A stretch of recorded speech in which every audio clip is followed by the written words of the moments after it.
நிஜமாவே தான். எங்கள் அம்மா அப்பா 2 பேரும் டீச்சர்ஸ், தெரியும் நிறைய பேருக்கு. அவங்க வந்து வீடு காசு பணம் அதெல்லாம் சேர்த்து வைக்கவே இல்லை. எங்களை நல்லா படிக்க வச்சாங்க. நிஜமாக இறைவனுக்கு ரொம்ப ரொம்ப பெரிய நன்றி. நாங்கள் இப்போ ரொம்ப ஆடம்பரம் மாதிரி வளர்ந்து நிற்கிறோம். அதுக்கு எங்கள் அம்மா அப்பா கொடுத்த கல்வி தான். So focus on education, that is very very very important. Gossip வேண்டவே வேண்டாம். அடுத்தவங்க என்ன பணம் தான் கட்டியிருக்கிறாங்க, என்ன காசு வச்சுருக்காங்க, என்ன பணம் வச்சுருக்காங்க, தட் இஸ் நாட் நெசசரி. நமக்கு தேவை எஜுகேஷன் மட்டும்தான். ஸோ சாக்ரிஃபைஸ் பண்ணுங்க பிள்ளைங்களுக்காக. எங்கள் ஃபாதரும் எங்கள் மதரும் எங்களுக்காக சாக்ரிஃபைஸ் பண்ண போய் தான் நாங்கள் இப்போ ரொம்ப நல்லா இருக்கிறோம். நிஜமாகவே தான். Still we are remembering my parents.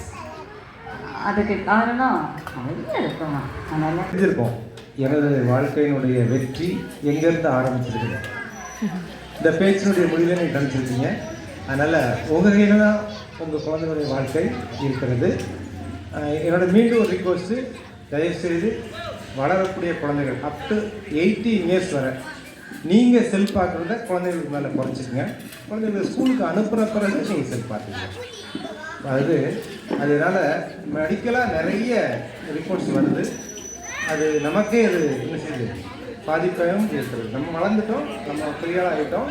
நம்முடைய ஐயினுடைய கான்டாக்ட் பவர் வேறு மாதிரி, குழந்தைகளுடைய கான்டாக்ட் பவர் வேறு மாதிரி. குழந்தைகள் முன்னால் செல் பார்ப்பதை தவிர்ப்பது நல்லது. Thank you very much.